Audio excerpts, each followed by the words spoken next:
Mga ka-sports, sa isang team na puno ng superstars, may isang pangalan na tahimik lang pero kapag pinasok mo sa court, biglang nag-iiba ang laban. Isang 23rd overall pick, halos hindi napansin pero ngayon, tinatawag na siyang X-Factor ng Barangay Ginebra, San Miguel. Hindi siya kasing bilis ni Scottie Thompson, hindi rin siya kasing explosive ni Japet Aguilar, pero bakit siya ang isa sa pinagkakatiwalaan ni Coach Tim Cone? Kilalanin natin ang silent assassin ng Ginebra na si Ralph Koo. Kung trip mo po ang ganitong content, paiwan ng follow at pa-subscribe na din. Tara po, simulan na natin.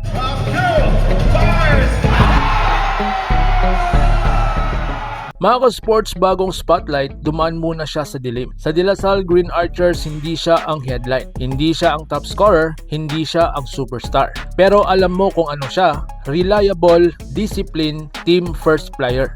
Habang iba ay naghahanap ng stats, si Ralph ay ginagawa ang maliit na bagay na hindi napapansin. Defense, hustle, extra pass. Pagdating ng PBA draft, pang 23rd lang siya, halos nasa dulo. At doon, nagsimula ang mga tanong. May selling ba to? Makakasurvive ba siya sa pro? Hindi ba siya malulunod sa system ng Ginebra? Pero minsan, ang mga tahimik, sila pa ang pinakadelikado. So dito naman tayo mga sports at the breakout moment. At ito na, ang moment na nagbago ng lahat. Sa isang laban kontra Northport, nagbigay siya ng pagkakataon. At hindi niya ito sinayang. Ang kanyang stat points, 24 points, 10 rebounds at 9 assists. Halos triple-double. Rookie ka ba talaga?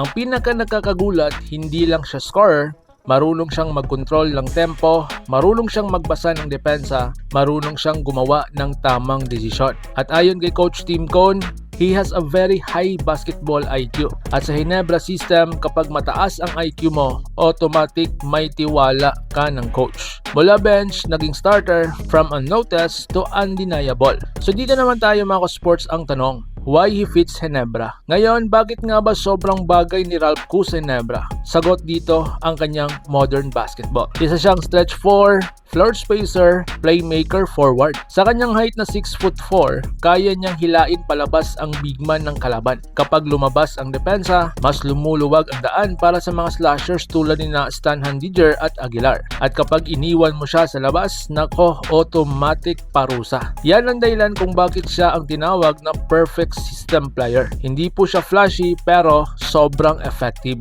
So ngayon dito naman tayo sa kanyang latest career. Sa international stage, Gilas 3v3. At dahil sa kanyang consistency, hindi lang Ginebra ang nakapansin, kundi pati na ang buong Pilipinas. Mula PBA rookie, ngayon ay bahagi ng Gilas 3v3. Sa international stage, mas mabilis ang laro, mas physical, mas intense. Pero guess what? Fit na fit pa rin ang player na ito.